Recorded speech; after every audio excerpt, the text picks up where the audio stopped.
El 30 de mayo de 1431, en Rouen, ciudad francesa ocupada en aquel entonces por el ejército inglés, la doncella de Orleans, Juana de Arco, fue condenada por hereje y relapsa. Murió en la hoguera frente a una multitud de personas que la vieron arder. Tenía tan solo 19 años. Su juicio duró 3 meses y medio y movilizó a un centenar de personas, entre jueces y asesores. Su desarrollo se llevó sin garantizar sus derechos más básicos, tanto que no se le permitió tener un abogado. 25 años más tarde fue rehabilitada gracias a un segundo juicio de revisión. En los anales de la historia, pocos nombres resuenan tanto como el de Juana de Arco, la joven campesina que lideró ejércitos, inspiró a una nación y cambió el curso de una guerra. Hoy con este micro analizaremos el juicio y condena de Juana de Arco. Sin más preámbulo, mi nombre es Jonás Aponte. Comencemos.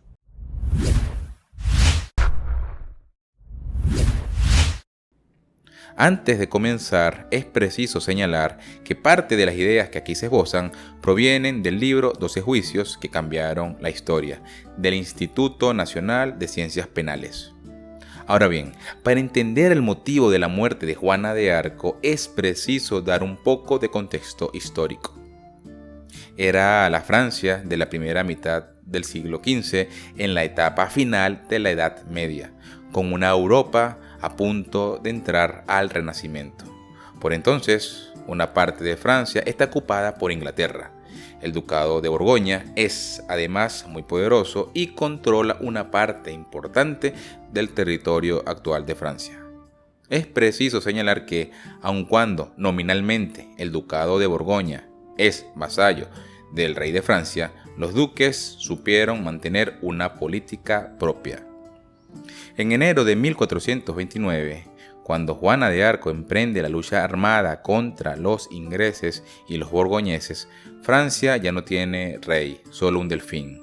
El anterior, Carlos VI, padecía una enfermedad mental. Sin embargo, reinó aún así 27 años después del inicio de sus padecimientos.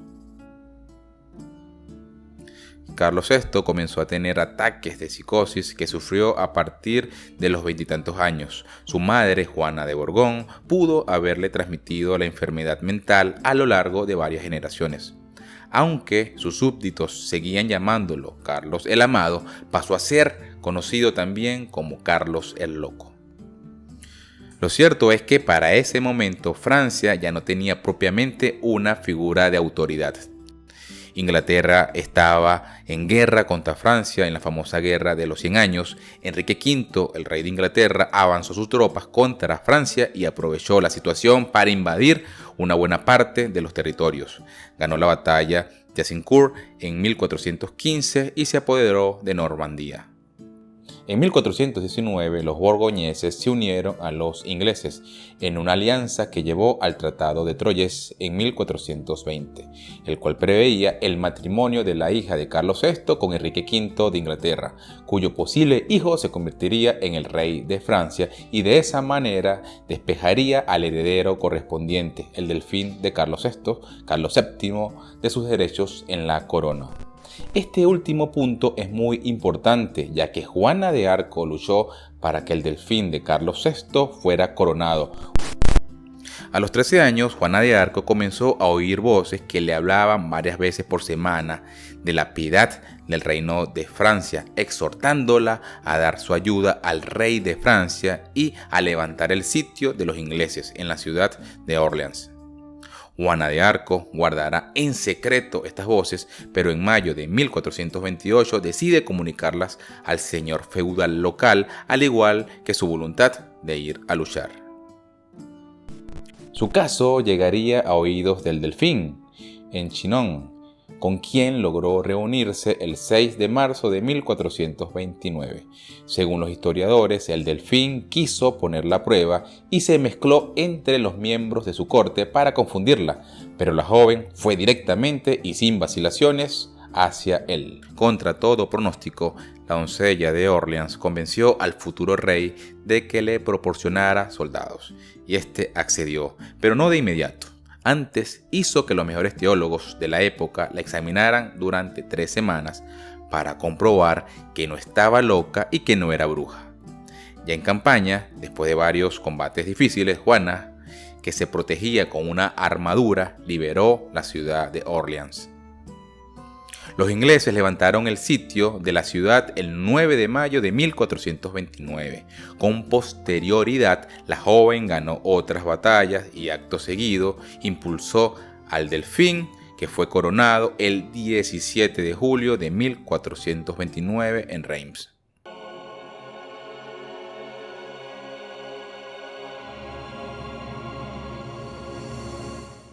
De repente, de ser una simple campesina, se convirtió en una heroína nacional, un símbolo de esperanza para los franceses y una amenaza existencial para los ingleses y sus aliados, los borgoñones.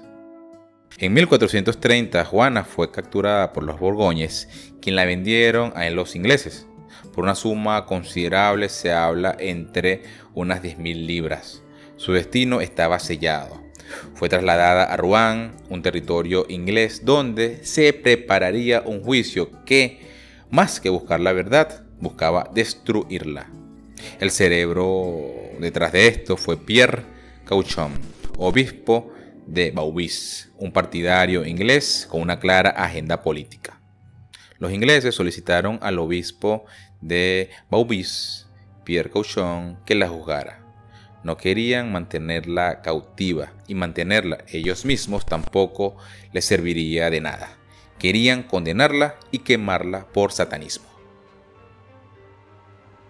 Para justificar el carácter legítimo de un rey inglés en Francia, era necesario destruir los fundamentos de la legitimidad de Carlos VII, el rey que Juana de Arco llevó al trono. El juicio de Juana de Arco comenzó en febrero de 1431.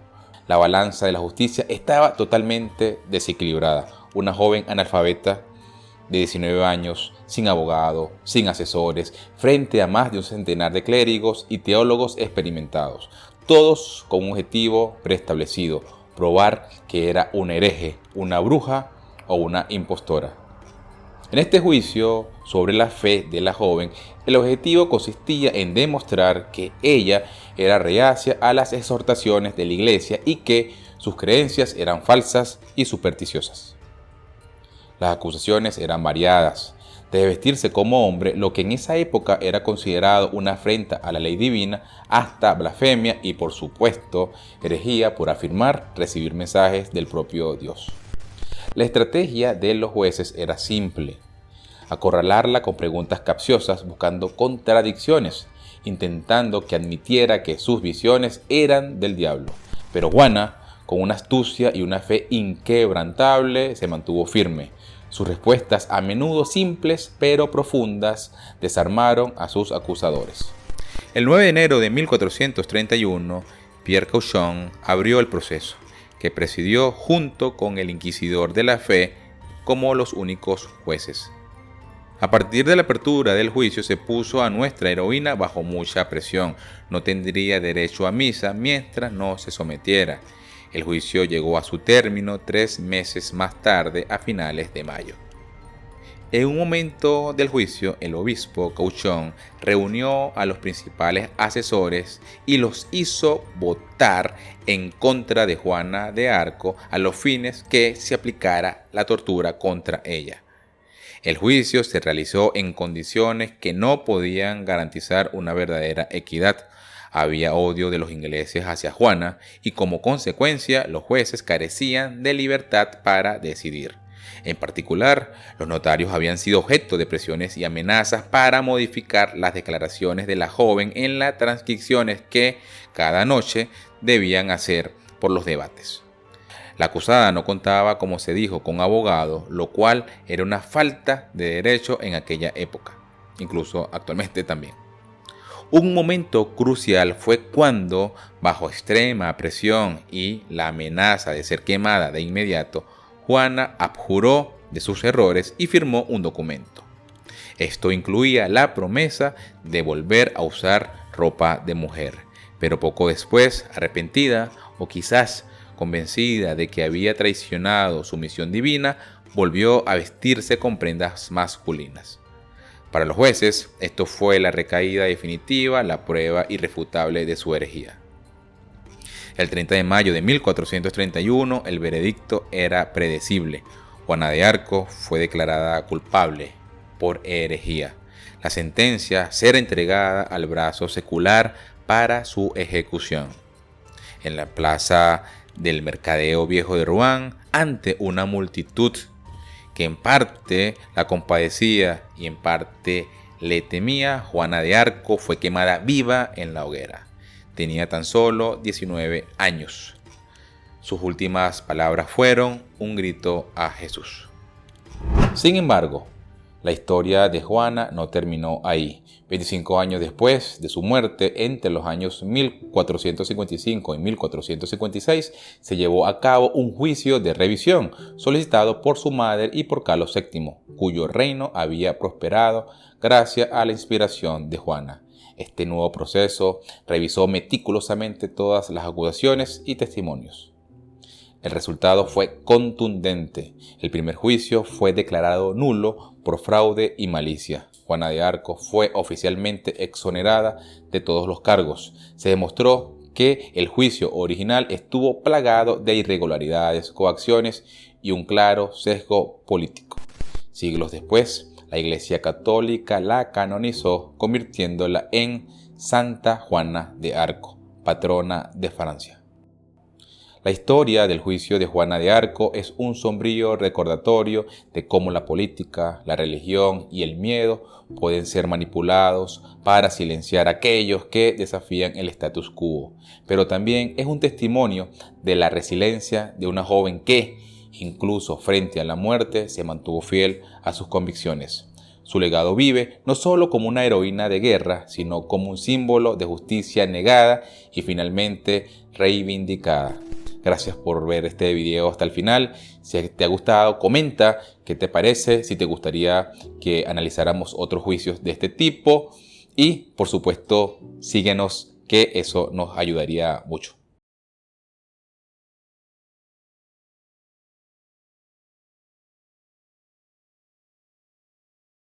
No olvides que puedes enviarnos tus sugerencias y comentarios al correo vitrinalegalconsulta@gmail.com y seguirnos en nuestras redes sociales, @vitrinalegal en Instagram y vitrinalegal en Twitter, o a través de nuestra página web www.vitrinalegal.com.be.